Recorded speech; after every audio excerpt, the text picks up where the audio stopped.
Hello everyone, welcome back to CUT Nimbus. तो इस video में हम लोग क्या डिस्कस करने वाले हैं, स्टैटिक जीके के मोस्ट इंपॉर्टेंट क्वेश्चंस, जिसमें polity, geography, history, Indian geography है ना, ये सारे ही जो इंपॉर्टेंट सब्जेक्ट्स हैं आपके गैट में वो हम कवर करेंगे। इसमें एमसीक्यूज हम डिस्कस करेंगे विद उसकी आंसर्स, पूरा एनालिसिस करेंगे कि हम उसके आंसर में हमें क्या चीज़ें इंपॉर्टेंट है हमें जो पता होनी चाहिए। ठीक है, तो चलिए ये है सेट 4 क्लास 4 स्टैटिक जीके की। सबसे पहला MCQ, which among the following Buddhist scripture deals in the teachings of Buddhism. तो ये है हिस्ट्री का, है ना, हिस्ट्री से रिलेटेड ये क्वेश्चन आपको दिखेगा। अभिधम्मा पिताका, विनय पिताका, सूत पिताका और बोथ बी एंड सी। तो ये है आपके सामने सवाल, जिसका आंसर है सी, सूत पिताका। ठीक है, तो सूत पिटका के बारे में जो इंपॉर्टेंट चीजें हैं जो आपको पता होनी चाहिए वो है, it contains the essence of Gautam Buddhas teaching. Gautam Buddha से रिलेटेड है, आपको पता होना चाहिए उनकी टीचिंग्स इसमें इंटीग्रेटेड है regarding the Dhamma. Dhamma is the truth. ठीक है, TRUTH, तो the ultimate truth is Dhamma. Sutta Pitaka is made of 5 Nikayas of Suttas, जिसे हम कहते हैं दीघ निकाया, मझीमा निकाया, संयुक्ता निकाया, अंगुतारा निकाया और खुदक्का निकाया। तो आपको सूत पिताका के बारे में ये सारी चीजें पता होनी चाहिए, किससे रिलेटेड है। बौद्ध धर्म, बुद्धिज्म, और गौतम बुद्धा की टीचिंग है धम्मा, द अल्टीमेट ट्रुथ, है ना। ये आपको देखने को मिलेगा ये scripture Sutta Pitaka. Mathura the famous city was the capital of which ancient Janapada. तो आपको बताना है मथुरा किसकी कैपिटल थी, किस एंशियंट महाजनपदा की कैपिटल थी।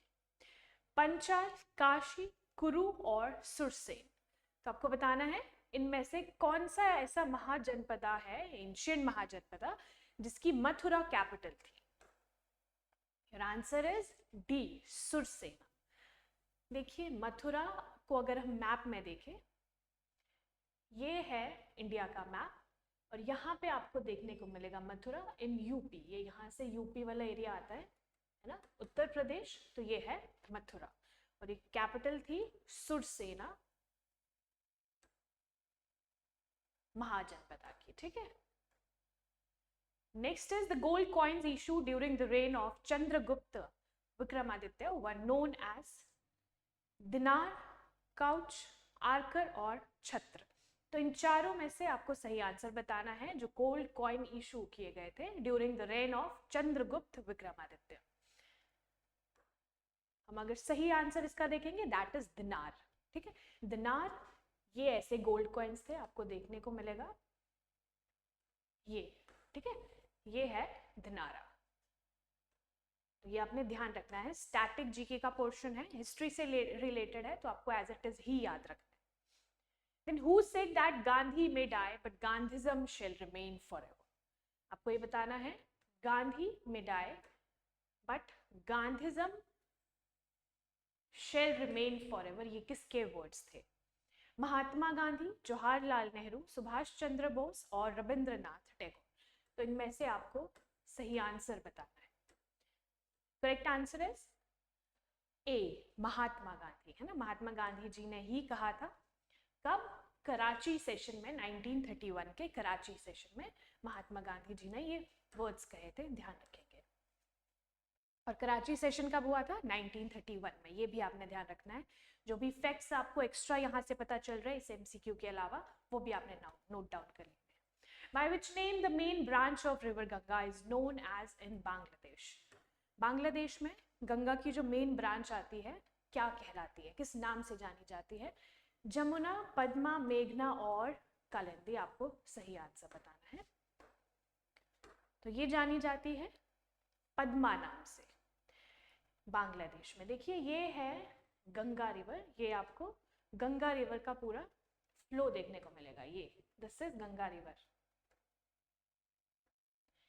ठीक है, फिर जब ये बांग्लादेश, ये आपको बांग्लादेश देखने को मिलेगा, बांग्लादेश में जैसे ही एंटर करती है, ये है बांग्लादेश, यहाँ से एंटर करिए बांग्लादेश में, ये कहलाती है पद्मा, ठीक है, पद्मा रिवर, ध्यान रखना है आपने। और पद्मा आगे जाके मेघना और जमुना से मिलती है ना, ये भी आपने ध्यान रखना है। चलिए, which of the following tribal community of northeast India is made of one language but two religions? आपको ऐसा नॉर्थ ईस्ट इंडिया का ट्राइबल कम्युनिटी बतानी है जो कि one language but two religion से बनी है। दो रिलीजन इसमें आते हैं लेकिन उनकी एक ही लैंग्वेज है, ठीक है, दो रिलीजन्स है लेकिन उनकी लैंग्वेज इज सिमिलर। तो ऑप्शंस क्या है, नागा, मिजो, मैती, आदि। तो इनमें से करेक्ट आंसर आपको बताना है नॉर्थ ईस्ट इंडिया में ऐसी ट्राइबल कम्युनिटी कौन सी है। Your answer is Maiti, ठीक है, Maiti is correct answer. Maiti people live in Manipur. Important. Maiti लोगों में है क्या, इनका एक यूनिक फीचर है that they are made up of one language but two religions. इनकी एक ही लैंग्वेज है लेकिन दो रिलीजन्स कौन कौन से, हिंदूज एंड मुस्लिम्स, ठीक है। Hindus have Mongoloid features and जो माइनॉरिटी में है Muslims, they have Bengali features. तो आपने ध्यान रखना है, Hindus and Muslims in Meitei community share the similar language. अब हम मणिपुर को देख लेंगे मैप में। ये है नॉर्थ ईस्ट इंडिया का मैप, कंप्लीट मैप, ठीक है। यहाँ पे आ जाएगा Arunachal, Assam, Meghalaya, Nagaland, Mizoram, Tripura and this is Manipur, ठीक है। ये है मणिपुर, ये आपने ध्यान रखना है। मणिपुर में मैती पीपल वहां पे रहते हैं, ट्राइबल कम्युनिटी है जिसमें दो समुदाय के लोग रहते हैं, कौन, हिंदू और मुस्लिम्स। ये कॉमन लैंग्वेज शेयर करते हैं, के बारे में ये इनका एक यूनिक फीचर है जो आपको याद रखना है। Which of the following African country was formerly known as Nyasaland? अब आपको बताना है कौन सी ऐसी अफ्रीकन कंट्री है जो अफ्रीकन कॉन्टिनेंट में आती है, पहले उसका नाम न्यासालैंड था। तंजानिया, मलावी, मोजाम्बिक और बोत्सवाना। तो सही आंसर बताइए, गेस कीजिए। आंसर इज मलावी, ठीक है। मलावी को पहले कहते थे न्यासालैंड, न्यासालैंड, मलावी, ध्यान रखेंगे। ये देख लीजिए, अब हम मैप में देखेंगे, दिस इज अफ्रीकन कॉन्टिनेंट और अफ्रीकन कॉन्टिनेंट में ये आपको देखने को मिलेगा मलावी, दिस इज मलावी। ये एक लैंडलॉक्ड कंट्री है, इसका मतलब इसके चारों तरफ अलग अलग देश फैले हुए हैं, लैंडलॉक्ड कंट्री। कौन कौन सी कंट्रीज आपको इसके साथ देखने को मिलेगी, इधर आपको जाम्बिया देखने को मिल रहा है, फिर आपको नॉर्थ में अगर आप देखोगे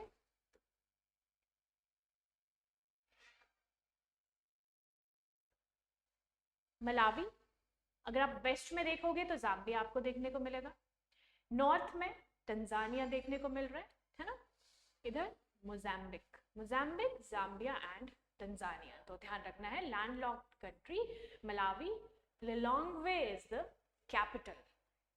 कैपिटल हमेशा ध्यान रखनी है किसी भी स्टेट की, किसी भी कंट्री की। तो मलावी की कैपिटल क्या है, लिलोंगवे, जिसका पुराना नाम था न्यासालैंड। तो ये जो जितने भी फैक्ट्स आपको पता चल रहे हैं आप दिमाग में रखिए और नोट डाउन कीजिए। Which is the highest peak in the Andes mountain range? Andes mountain range, अब हम लोग थोड़े से ज्योग्राफी की तरफ आ गए हैं ना, आपको पता चल रहा होगा। आपको ये भी देखना है कि हम कौन से किस सेक्शन के क्वेश्चंस कवर कर रहे हैं, को पता चल जाना चाहिए क्वेश्चन पढ़ के। तो हमने देखना है highest peak of Andes mountain range. Options क्या है, Mount Mitchell, Mount Aconcagua, Mount Blanc और माउंट एल्बर्ट। तो सही आंसर गेस कीजिए, एंडीज की highest mountain range is Mount Aconcagua, B is correct answer. देखिए, पहले तो आपको एंडीज माउंटेन्स पता होना चाहिए कि एंडीज माउंटेन्स कहाँ पे लाई करते हैं। ये देख लीजिए, साउथ अमेरिका, ठीक है, साउथ अमेरिका, साउथ अमेरिका में ये जो यहाँ से शुरू हो रहे हैं, दीज आर एंडीज माउंटेन्स, पूरे उसके वेस्टर्न साइड में आएंगे, वेस्ट कोस्ट पे आ रहे हैं ना, ये है साउथ पैसिफिक ओशन, उससे लगते हुए ये एंडीज माउंटेन्स है और इसकी हाईएस्ट पीक इज माउंट एकांकागुआ। और माउंट अकांकागुआ किस कंट्री में लाई कर रहे हैं? देखिए, अगर आपको अच्छे से मैप पढ़ना आता है साउथ अमेरिका का, है ना, या फिर कोई भी और कॉन्टिनेंट का, तो आपको पता होना चाहिए ये कौन सी कंट्री है। ये है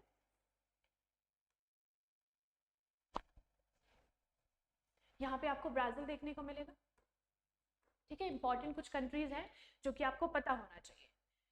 तो अगर हम माउंट अकांकागुआ की बात करें तो ये आती है, आपको कमेंट सेक्शन में बताना है ये कौन से कंट्री में लाई करती है। ठीक है, साउथ अमेरिका मैंने आपको बता दिया, अब आपको बताना है कौन सी कंट्री में ये लाई कर रही है। इसके आसपास अगर आप ओशियंस देखोगे, here is north Atlantic ocean, इधर है साउथ अटलांटिक ओशियन, और इधर आता है साउथ पैसिफिक ओशियन। तो यहाँ पे अटलांटिक ओशियन आ जाएगा, इस तरफ पैसिफिक ओशियन आ जाएगा वेस्ट में, और ईस्ट में आएगा North Atlantic and South Atlantic Ocean. चलिए, तो in which year first public service commission was set up in India? तो आपको बताना है फर्स्ट पब्लिक सर्विस कमीशन कब सेटअप हुआ था इंडिया में। ये पॉलिटी से रिलेटेड आपको क्वेश्चन देखने को मिलेंगे, है ना। सवाल है पहला पब्लिक सर्विस कमीशन 1922, 1924, 1926 एंड 1928। तो सही आंसर बताइए कमेंट सेक्शन में। 1926, 1926 इज करेक्ट आंसर। देखिए, public service commission of India कब कमीशन हुआ था? 1 अक्टूबर इन 1926 under the chairmanship of sir Ross Barker. आपको ये है सर रॉस बार्कर, ये भी आपने ध्यान रखना है। ठीक है, sir Ross Barker. In which year Dogri language was included in the 8th schedule of Indian Constitution? आपको बताना है डोगरी लैंग्वेज कौन से साल में 8वें शेड्यूल में इंडियन कॉन्स्टिट्यूशन के ऐड हुई थी? 2001, 2002, 2003 और 2004। ये है चारों ऑप्शन, सही आंसर बताना है आपको। So correct answer is 2003। Option C is correct, 2003 is correct answer. तो चलिए, हम लोग सारी की सारी जो 8th शेड्यूल में लैंग्वेजेस है, इन टोटल आती है 22 लैंग्वेजेस। तो 22 लैंग्वेजेस में से एक है डोगरी, ये देखिए डोगरी। बाकी अगर हम लैंग्वेजेस देखें तो कौन कौन सी है? असमीज, बंगाली, बोडो, डोगरी हमने अभी देखा, गुजराती, हिंदी, कश्मीरी, कन्नड़, कोंकणी, मलयालम, मणिपुरी, मराठी, मैथिली, नेपाली, उड़िया, पंजाबी, संस्कृत, सिंधी, सैंथली और तमिल, तेलुगु एंड उर्दू। ठीक है, तो ये सारी की सारी 22 की 22 लैंग्वेजेस आपको पता होनी चाहिए, कौन कौन से स्टेट में ये बोली जाती है, कौन से ईयर में इसे रिकॉग्नाइजेशन मिली थी। So next is 73rd amendment of the constitution of India is related to which among the following? तो आपको बताना है जो 73rd कॉन्स्टिट्यूशनल अमेंडमेंट है वो किस में से, इनमें से किससे रिलेटेड है? टाउनशिप्स, पंचायत्स, म्यूनिसिपैलिटीज और डिस्ट्रिक्ट बोर्ड्स। अगर आपने पॉलिटी पढ़ी है या फिर आप पॉलिटी बैकग्राउंड से हो तो आपको पता होना चाहिए कि ये पंचायत से रिलेटेड है। 73rd कॉन्स्टिट्यूशनल अमेंडमेंट, इस कॉन्स्टिट्यूशनल अमेंडमेंट में हुआ क्या था? इंडिया वॉज पास्ड इन 1992, है ना। 73rd amendment of the constitution was passed in 1992 में पास हुई थी to strength Panchayati Raj institution. Panchayati Raj system को स्ट्रेंथन करने के लिए it added a new part जो कि है part 9 to the constitution and an 11th schedule. 11th schedule यहाँ से आया था, अपने ध्यान रखना है, और पार्ट 9। दूसरा चीज, amendment came into effect on April 24, 1993। 1992 में ये पास हो गया था और 1993 में इस अमेंडमेंट को इफेक्ट में लेके आया था। ठीक है, 1993 में। तो कुछ बेसिक पॉइंट्स मैंने आपको बताए हैं, ये आपने ध्यान रखने हैं ना। पंचायती राज इंस्टीट्यूशंस नहीं भूलेंगे, 1992 में ये पास किया गया था। दूसरा, पार्ट 9 और 11th शेड्यूल इससे रिलेटेड है, 1993 में ये इफेक्ट में आया था। Which article of the Indian Constitution gives an extensive original jurisdiction to the Supreme Court in regard to enforcement of fundamental rights. आपको बताना है कौन सा आर्टिकल है of the Indian Constitution gives an extensive original jurisdiction to the Supreme Court regarding the enforcement of fundamental rights. तो Supreme Court को कौन सा आर्टिकल एक original jurisdiction का extensive original jurisdiction देता है, ठीक है? आर्टिकल 22, 32, 35 और 37. तो करेक्ट आंसर इज आर्टिकल 32. ठीक है, आर्टिकल 32 ये स्टैटिक पोर्शन है, आपको एज इट इज ही याद रखना है. What is the name of the world's first greenhouse gas monitoring satellite? देखिए एक इंपॉर्टेंट सैटेलाइट है, that is world's first greenhouse gas monitoring satellite. तो आपको बताना है उसका नाम. इन चारों में से क्या है उसका नाम, हम देखेंगे, गेस कीजिए. So correct answer is Ibuki. Ibuki एक सैटेलाइट है ना, ये है इबूकी. और आपको एक और चीज पता होनी चाहिए कि ये जापान ने बनाई है, ठीक है, जापान है. कहाँ पे लाई कर रहा है, देखिए ये है चाइना, आपको पता है इसके वेस्ट में आ जाएगा इंडिया, इधर है ना, इधर आ जाएगा North Korea, South Korea, Sea of Japan और ईस्ट सी, और इधर पैसिफिक ओशियन में लाई कर रहा है जापान, ठीक है, विद कैपिटल टोक्यो. आपने ध्यान रखना है पैसिफिक ओशियन में एक आइलैंड नेशन है. द तृष्णा wild life sanctuary is located in which state? आपको बताना है कौन से स्टेट में तृष्णा वाइल्ड लाइफ सेंचुरी लोकेट करती है. उड़ीसा, झारखंड, वेस्ट बंगाल और त्रिपुरा. तो ये है आपके पास चार ऑप्शंस. सही आंसर बताइए तृष्णा वाइल्ड लाइफ सेंचुरी के बारे में. तो ये आती है त्रिपुरा में. तो ये तो नाम भी इजी हो गया है ना, तृष्णा एंड त्रिपुरा. तो तृष्णा wild life sanctuary is in Tripura. ये देखिए नॉर्थ ईस्टर्न स्टेट्स, यहाँ पे आपको त्रिपुरा देखने को मिल जाएगा, बिल्कुल ही साउथ में जाके, है ना. ये पिंक पोर्शन है त्रिपुरा विद कैपिटल अगरतला. ये आपने ध्यान रखना है, त्रिपुरा की कैपिटल अगरतला, और यहाँ पे है तृष्णा वाइल्ड लाइफ सेंचुरी लोकेटेड. जितनी भी वाइल्ड लाइफ सेंचुरीज रहती हैं, बायोस्फीयर रिजर्व्स रहते हैं, आपको पता होना चाहिए कौन से स्टेट में लाई कर रहे हैं ना, और स्टेट की कैपिटल भी आपको पता होना चाहिए. द बालकरम नेशनल पार्क या फिर Balphakram national park is located in which state? National park और वाइल्ड लाइफ सेंचुरी से दो क्वेश्चंस बन गए. तो इससे पता चलता है कि आपको पता होना चाहिए कि नेशनल पार्क कौन सा कहाँ पे लोकेट कर रहा है, दूसरा वाइल्ड लाइफ सेंचुरीज. और हमारे चैनल पे आपको बायोस्फीयर रिजर्व पे भी वीडियो मिल जाएगी, तो आप वो भी जाके देखिए, है ना. नेशनल पार्क्स पे ऑलरेडी वीडियो है, बायोस्फीयर रिजर्व पे वीडियो है. दूसरा वाइल्ड लाइफ सेंचुरीज पे भी हम लोग वीडियो बनाएंगे. बाकी आप लोग कॉमेंट सेक्शन में बताया कीजिए कि किस टॉपिक पे, किस इंपॉर्टेंट टॉपिक पे आपको नई वीडियो चाहिए. चलिए, तो ऑप्शंस क्या है? अरुणाचल, उड़ीसा, तेलंगाना एंड मेघालय. तो कहाँ पे ये लाई कर रही है आपको बताना है. मेघालय, ठीक है. मेघालय एक नॉर्थ ईस्टर्न स्टेट है. नॉर्थ ईस्टर्न स्टेट हमने पहले मैप में देखा था, है ना. जितने भी स्टेट्स है उसमें से एक है मेघालय. तो आपको पता होना चाहिए कि ये लाई करता है मेघालय में. बालपक्रम नेशनल पार्क मेघालय में साउथ में ये लाई कर रहा है. यहाँ से नीचे आता है बांग्लादेश, है ना. अगर आपको अच्छे से मेघालय को मैप में देखना है तो ये देखिए, ये देखिए, this is Meghalaya, green portion is Meghalaya, है ना. हमने यहाँ पे देखा, यहाँ पे कहीं पे बालपक्रम लाई कर रहा है और इसके नीचे आ जाएगा दिस इज बांग्लादेश, है ना. ये पूरा है बांग्लादेश. तो आपने ध्यान रखना है. मेघालय की कैपिटल शिलोंग भी ध्यान रखेंगे, ये है Shillong capital. The term open unemployment is used when. अब चलिए हम लोग आ गए हैं इंडियन ज्योग्राफी से इकोनॉमिक्स की तरफ. तो आपको बताना है ओपन अनएम्प्लॉयमेंट के बारे में. Open unemployment is used when, चारों में से सही आंसर बताइए. People are willing but not get work, people are not willing to work, people leave their jobs in search of better jobs, or people get the jobs but no regular payments. चलिए, तो open unemployment क्या है? A, that is option है people are willing but not getting. तो ये एक scenario रहता है अनएम्प्लॉयमेंट में जिसमें person openly looking for job लेकिन उसको मिल नहीं पा रही होती है, ठीक है, ये होता है ओपन अनएम्प्लॉयमेंट।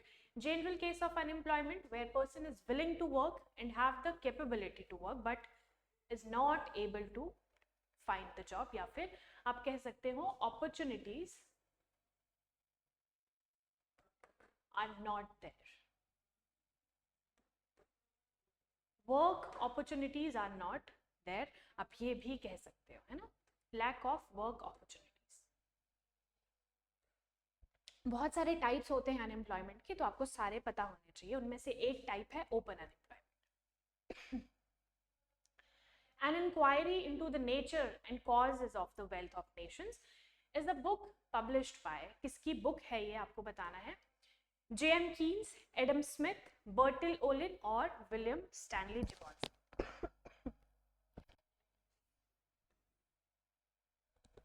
आपको सही आंसर बताना है। Correct answer is B, Adam Smith, है ना। एडम स्मिथ की बहुत ही फेमस बुक है, आप में से कोई इकोनॉमिक्स बैकग्राउंड से अगर होगा तो उसे डेफिनेटली पता होगा। और एडम स्मिथ कौन है? फाउंडर ऑफ मॉडर्न इकोनॉमिक्स, ठीक है, फाउंडर ऑफ मॉडर्न इकोनॉमिक्स। और उनका एक पॉलिसी रहती है इकोनॉमिक्स में, that is laissez faire policy. Laissez faire में क्या है? नो गवर्नमेंट इंटरवेंशन, गवर्नमेंट की कोई इंटरवेंशन ना रहे इकोनॉमी में और इकोनॉमी खुद से ही काम करे, है ना, ये इनकी बहुत बड़ी एक पॉलिसी थी। Then author of the Wealth of Nations, created concept of gross domestic product, GDP का जो कॉन्सेप्ट है वो भी यही लेके आए थे एडम स्मिथ। बॉर्न हुए हैं 1723 में और इनकी डेथ हुई थी 1790। Which of the following was the king of France at the time of French Revolution? तो फ्रेंच रेवोल्यूशन के टाइम पे आपको पता होगा फ्रांस में फ्रेंच रेवोल्यूशन आया था, उस टाइम पे फ्रांस के किंग कौन थे? आपके ऑप्शंस क्या है? लुइस 14, निकोलस 2, मैरी एंटियोनेट और लुइस 16। ये रोमन में लिखा है यहाँ पे ना, यहाँ से आपको देखना है। So your correct answer is Louis 16। Louis 16 French Revolution के टाइम पे फ्रांस के किंग थे।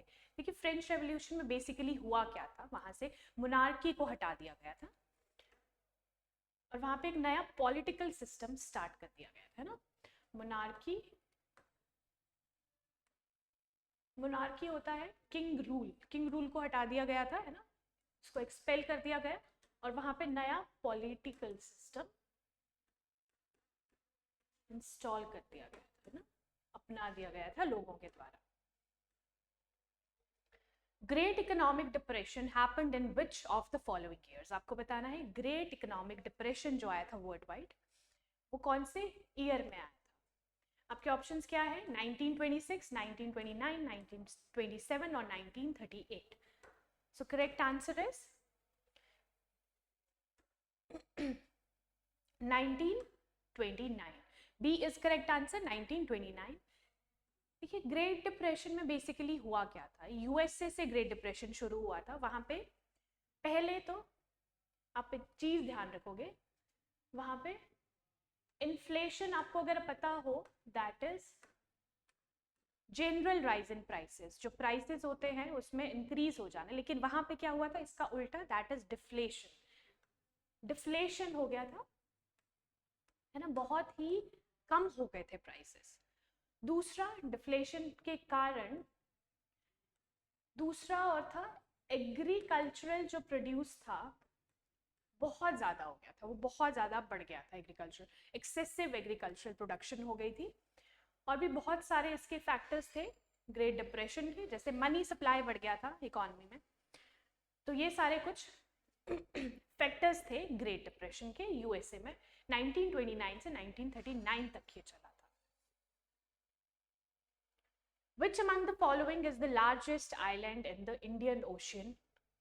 इंडियन ओशन में सबसे लार्जेस्ट आइलैंड आपको बताना है। आपके ऑप्शंस क्या है? Chagos, Madagascar, Seychelles, Maldives. इन चारों में से ये चारों ही आइलैंड्स कहाँ के हैं? इंडियन ओशन में लाया करते हैं। तो इन चारों में से आपको बताना है कौन सा सबसे बड़ा है, लार्जेस्ट आइलैंड है in Indian Ocean. So correct answer is B, that is Madagascar. ठीक है, ये देखिए, ये जो पिक्चर आपको दिख रही है, दिस इज इंडियन ओशन। ये पूरा रीजन है इंडियन ओशन का, है ना, ये है पूरा इंडियन ओशन।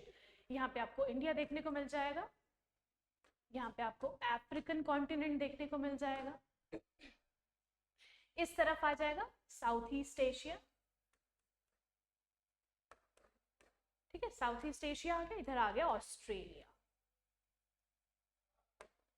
तो ये पूरा रीजन जो है ये आता है Indian ocean. This is Indian ocean, है ना। और यहाँ पे छोटे छोटे आइलैंड्स आपको देखने को मिलेंगे, और सबसे लार्जेस्ट आइलैंड अगर आप देख सको, this is the largest island of Indian ocean, जिसका नाम है मेडागास्कर।